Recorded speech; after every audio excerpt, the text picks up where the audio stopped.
Assalamualaikum warahmatullahi wabarakatuh. Salam sejahtera bagi kita semua. Apa kabar teman-teman Brigade Satya? Kembali lagi, aku akan bantu kalian buat membahas soal UTS ganjil untuk mata kuliah ALK ya, Analisis Laporan Keuangan tahun 2019-2020.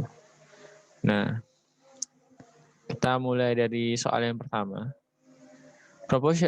Proporsionalitas ukuran aset, liabilitas, pendapatan, dan beban secara keseluruhan dihitung untuk mendapatkan sense secara umum dari kondisi keuangan perusahaan dapat dilakukan dengan, nah, kata kuncinya adalah di sini.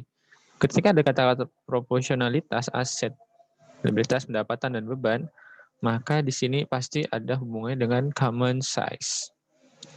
Maka jawabannya benar adalah common size. Nomor 2 ya. Nomor 2, terdapat dua teknik analisis dalam analisa laporan keuangan komparatif. Nah, biasanya kita sebut sebagai komparatif analisis ya. Nah, komparatif analisis itu ada dua, yaitu year to year change analysis dan index number trend index. Maka index number trend analysis. Maka dari jika kita bahasa Inggris kan, maka analisis dari perubahan tahun ke tahun dan analisis tren angka indeks. Maka jawabannya benar adalah yang A. Oke, kita lanjut. Nomor 3, kredit analisis dilakukan kreditor untuk melihat kelayakan kredit dari calon debitor yang tergambar dalam aspek likuiditas dan solvabilitas masing-masing pada bagian di bawah ini, kecuali likuiditas dan solvabilitas itu adalah, ingat ya, likuiditas itu bagaimana suatu perusahaan itu bisa melunasi utang jangka pendek, sedangkan solvabilitas melunasi utang jangka panjang. Nah, ketika di sini, maka yang pertama kita lihat adalah bagian dari depannya dulu, likuiditas. Kita lihat baik-baik ya. Dalam likuiditas ya, itu ada current ratio, current ratio, ada acid test ratio ya, ada collection period, terus ada day to sell ya, inventory dan sebagainya. Nah, intinya adalah ketika solvabilitas itu hubungannya dengan yang namanya jangka pendek. Nah, di sini kita lihat jawabannya masing-masing itu hampir benar semua ya. Dari yang bagian pertama, current cash flow itu untuk jangka pendek ini benar ya. Terus ini liquidity of asset benar ya. Karena lagi-lagi karena ini sifatnya likuiditas pasti ini termasuk ya. Terus yang C, yang C itu adalah tentang make up of current liability. Jelas dari kata-katanya aja ini udah termasuk likuiditas, jadi betul. Current cash flow sama dengan A berarti betul. Nah, tinggal kita lihat bagian terakhirnya. Untuk yang A, long term profitability itu bisa kalian lihat ya dalam catatan kalian ya, bahwa ini termasuk dari bagian dari ini solvabilitas ini benar ya. Terus financial structure jelas bahwa ini salah ya. Yang benar itu adalah capital structure. Maka jawaban yang salah itu B.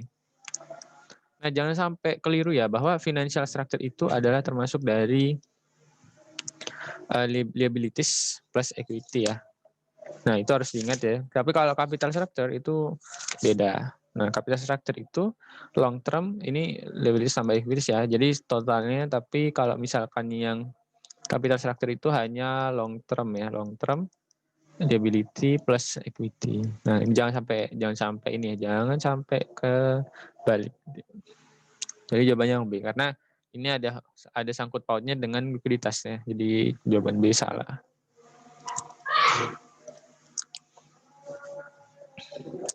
Nomor 5. Nomor 4, sorry. Nomor 4. Dalam situasi berikut, Situasi berikut yang membawa dampak negatif baik kepada perusahaan dalam analisis laporan keuangan kecuali ya. Ini ya 6 langkah ya, jangan lupa ada 6, itu 6 langkah analisis bisnis strategi ya. Jadi ada rivalry among existing among existing organization, bargaining power of customer and supplier, threat of substitute product, dan threat of new entrants. Nah, di sini yang berdampak negatif itu adalah ketika daya konsumer itu tinggi. Nah, tapi tingkat kompetisi rendah aja. Ketika tingkat kompetisi rendah, maka berarti kan kesempatan untuk perusahaan berdampak positif nih ya. Ini salah. Nah, kita lihat yang B, barang substitusi langka, tingkat kompetisi tinggi. Nah, ini benar. Tapi ini salah. Karena apa? Semakin banyak substitusi, itu maka akan semakin berdampak negatif bagi perusahaan. Ini benar ya? Berdampak negatif nih, benar. Maksudnya ini benar ya? Nih, kan yang ditanya negatif, kecuali berarti yang dapat positif dong. Nah, tapi sayangnya di jawaban ini ada negatif nih. Nah, kita lihat yang bagian D dulu. Halangan untuk masuk pasar rendah. Nah, berarti ini positif. Kenapa? Ini adalah threat of new entrants. Karena rendah, karena rendah threat of new entrants berarti ini berdampak negatif ya. Nah, berdampak negatif kepada perusahaan dan semakin banyak kompetisi, berarti semakin banyak pendatang baru.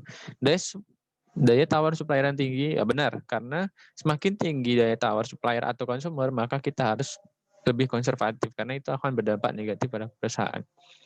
Nah, yang ditanya di sini kan negatif tapi kecuali, maka yang berdampak positif. Maka hanya C yang benar. Karena apa? Karena ketika daya konsumen dan supplier itu rendah, maka kan itu akan berdampak positif.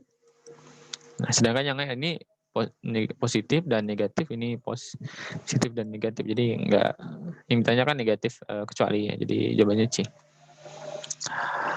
Oke, nomor 5. Melakukan langkah melakukan analisis evaluasi pada kualitas CLK dilakukan pada analisis akuntansi.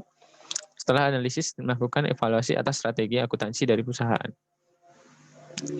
Nah, di sini adalah bagaimana tujuan evaluasi pada kualitas CLK tersebut. Nah, jadi ini termasuk di step ini ya, step untuk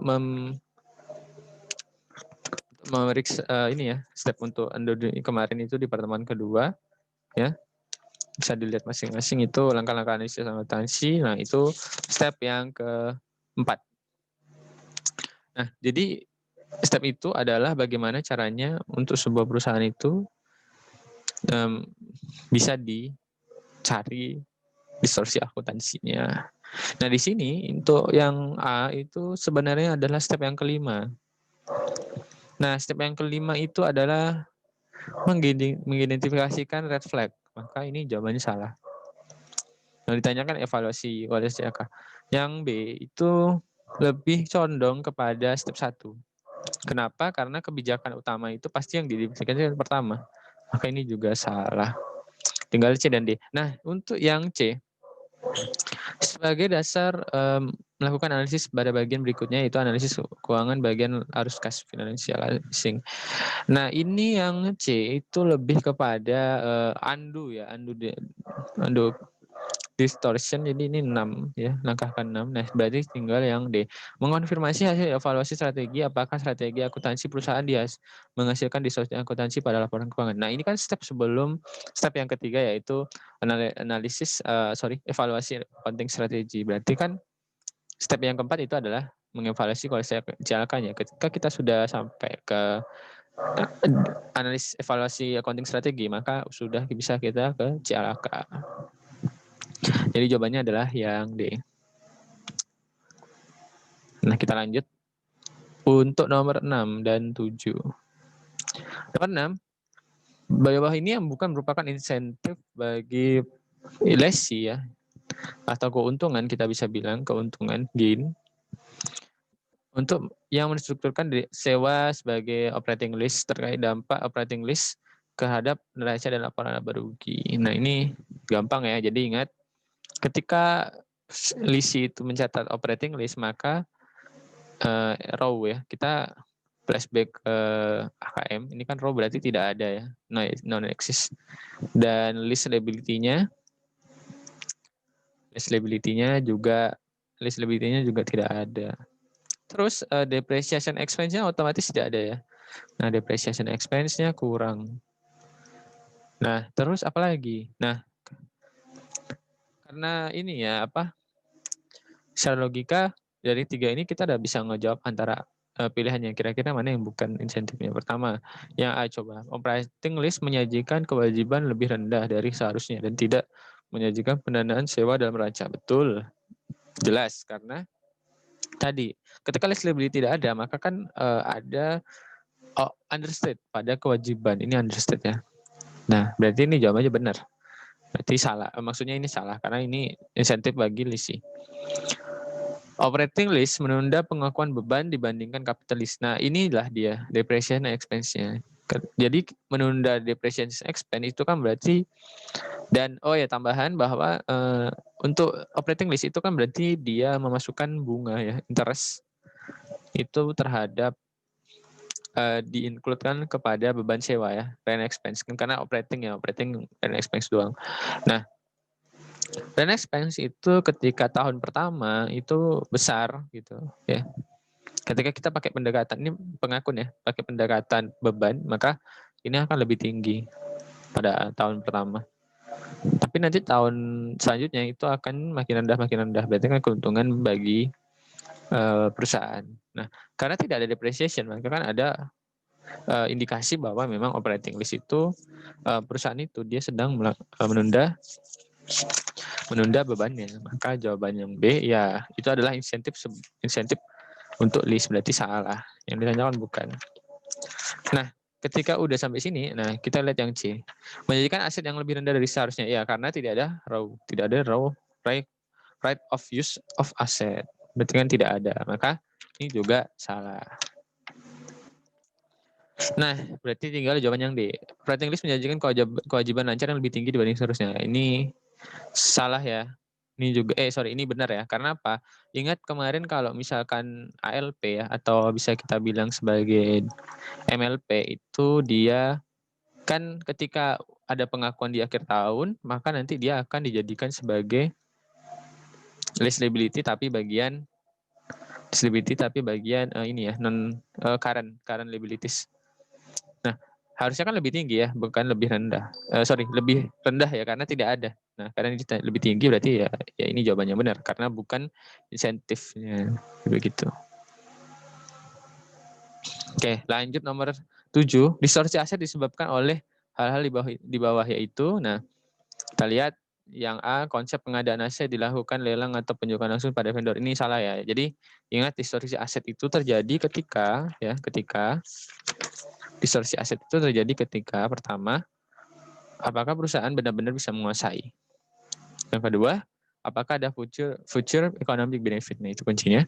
Yang ketiga adalah apakah nilai fair value itu bisa jatuh ya, bisa turun di bawah nilai bukunya gitu.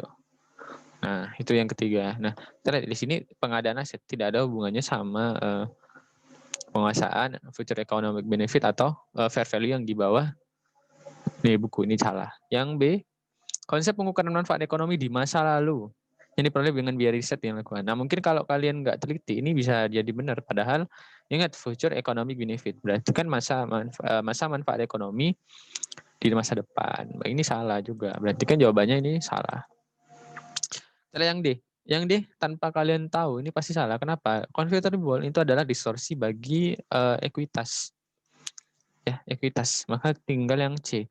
Kemungkinan nilai aset di bawah nilai bukunya. Nah, ini benar ya, karena ini disebabkan oleh pesatnya perkembangan teknologi terkait. Kalian bisa lihat cek videonya Pak Eko ya. Pak Eko ya. Itu bisa lebih jelas lagi. Nah, kita lanjut. Nomor 9, 8 dan 10. Distorsi ekuitas tercermin dari convertible bond yang berupa pertama kita lihat yang A.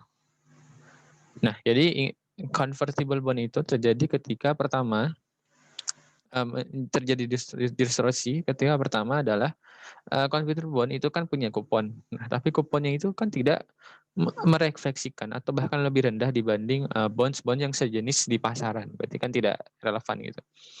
Karena itu maka opportunity cost-nya itu tidak tergambar secara jelas ya. Karena ada perbedaan yang sangat signifikan. Padahal kita asumsikan bondnya itu ratingnya sama dan yield-nya sama, tapi kok kuponnya itu beda banget gitu kan. Nah, itu juga imbal hasilnya itu beda. Jadi ya itulah memunculkan opportunity cost yang tidak tergambar. Nah, terus yang kedua adalah karena opportunity cost tadi itu maka menyebabkan kan opportunity cost itu tidak muncul di laporan keuangan ya. Karena tidak pakai karena kita tidak mencatatnya sesuai dengan bond yang biasa, maka ya di laporan keuangan itu ya jadi tidak tergambar gitu. Maka ketika tidak tergambar, maka di laporan keuangan itu nilai dari opsinya itu, ekuitasnya itu tidak bisa dihitung. Nah, dari kata-kata saya tadi, maka jawaban yang paling benar itu adalah yang D. Kenapa yang salah udah jadi jelas. Kupon itu tidak menjadi masalah kan? Ya, itu tidak masalahkan, bukan tidak mencerminkan, dia mencerminkan nilai asli sebenarnya. Terus nilai opsi convertible ditukar menjadi short term liabilities nih. Ini salah ya. Harusnya jadi bond tuh ya long term bukan short. Jadi salah. Yang C, opportunity cost yang timbul dari lebih tingginya coupon rate dari convertible. Harusnya lebih rendah ya, lebih rendah. Ya, jadi tadi maka ini salah juga. Maka yang benar adalah yang D. Lanjut nomor 9. Capital structure terdiri atas aktivitas pembiayaan yang bisa dilihat dari pada bagian. Nah, ini tadi ya udah saya bilang bahwa capital structure itu long term liability plus ekuitas ya. Maka jawaban yang udah benar pasti yang D. Lanjut nomor 10. Nomor 10 ya. Ini kita flashback lagi ke AKM. PT selalu bahagia menyewa sebuah mesin fotokopi dari PT Ramah Tamah sewa ditandatangani tanggal 1 Januari 2015 menyebutkan bahwa lessor memberikan hak guna mesin tersebut kepada lesi. Nah, rinciannya adalah kontrak bersifat tidak dapat dibatalkan, sewa guna usaha 5 tahun, masa sewanya ya 5 tahun, setiap awal tahun pembayarannya annuity due, terus nilai wajar masih 600, dan usia ekonomis itu 6 tahun tanpa nilai residu, kosnya 450, aset kembali ke lessor, implicit rate-nya itu diketahui ya, 8% dari lesi, tidak ada BPO, berarti tidak ada perpanjangan. Nah, bagaimana PT selalu bahagia selaku lesi dan Ramah Tamah sebagai lessor akan mengklasifikasikan list tersebut. Pertama kita dari sisi lessornya itu PT Ramah Tamah ya, kita kembali ke AKM ya, AKM dulu. Nah, harus diingat bahwa dalam istilahnya tidak usah terlalu banyak berpikir ya. Jadi ingat aja ya dulu. Pertama untuk leasing itu harus diingat bahwa dia itu non cancelable. Kita lihat di soal, apakah non cancelable? Udah jelas ya. Dibilang tidak dapat dibatalkan. Oke, berarti dalam sisi lessor itu dia finance lease bisa jadi. Nah, terus kita uji impairment tadi. Adakah transfer kepemilikan? Nah, kalau dari transfer kepemilikan dari kata-kata ini ya, lessor memberikan hak guna aset mesin tersebut, sepertinya mungkin iya ya, ada ya, bisa kita tes iya berarti. Adakah opsi pembelian? Nah, di sini dibilang aset kembali lessor, berarti tidak ada. BPO-nya tidak. Terus apakah masa sewa lebih dari 75% dari usia manfaat? Nah, 5/6 itu kan berarti 5/6 itu kan berarti dia sama dengan ini ya, 8,83% ya. 83,33%. Di sini berarti uji untuk ini ya, masa sewanya ini sudah terbukti. Nah, tanpa harus mengetes yang lain itu pun kita sudah tahu bahwa ini memang adalah untuk PT Ramah Tamah adalah finance lease ya. Jadi untuk PT Ramah Tamah ini adalah finance lease. Ya, financing lease. Berarti jawaban yang B ini udah pasti salah, tinggal kita lihat yang lain. Nah, bagaimana kalau dari sisi PT Slabagia selaku lesi? Nah, lesi ya, ingat kalau lesi itu ada dua.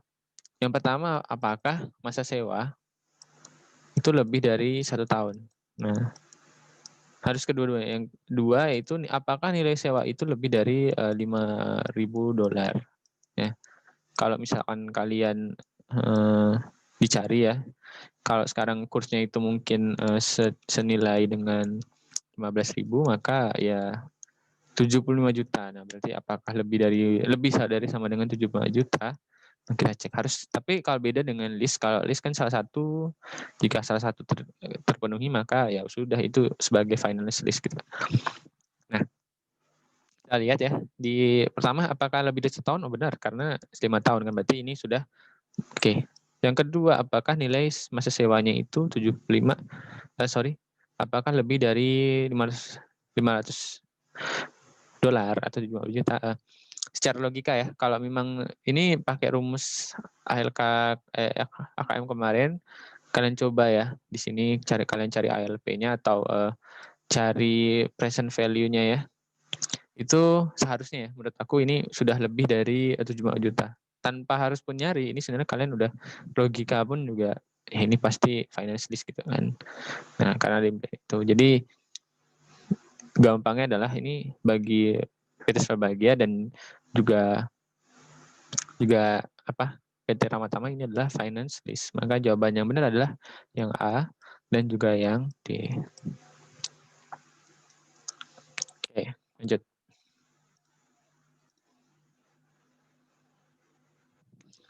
Yang ke-11, adanya list aset yang tidak dilaporkan dalam neraca karena dicatat sebagai operating list menyebabkan, nah udah.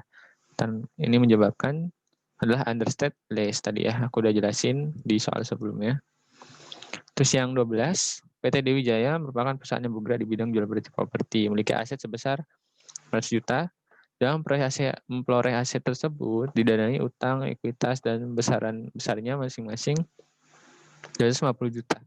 Berarti liability sama ekuitasnya 200 juta. Nah, 2020 karena resesi ekonomi, nilai aset turun sebanyak 200 juta. Nah, diikuti penurunan nilai utang menjadi 200 juta. Nah, maka di sini adalah berapakah laba rugi dari income statement? Nah, kita pakai perhitungan ya. Jadi gini, berarti kan logikanya adalah kan aset sama dengan berarti kan ketika di sini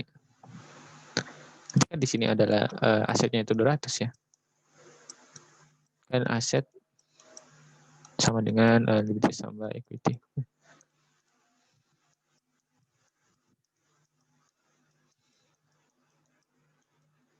Nah, di sini berarti kan aset ini 200 ya. 200. Nah, maka terus di sini liabilities-nya itu 200.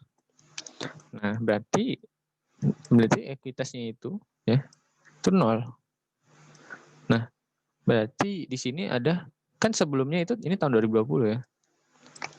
Berarti tahun 2019 tahun sebelumnya itu kan berarti ekuitas itu 200, ekuitas itu kan 200 ya 250. Berarti ada penurunan sebesar 250. Berarti jawabannya benar adalah yang C.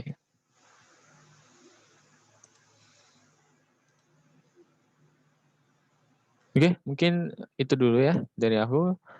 Terima kasih udah ikutin dan tetap semangat untuk tetap latihan soal dan persiapan untuk tes. Kita akan ketemu di video selanjutnya. Terima kasih. Assalamualaikum warahmatullahi wabarakatuh.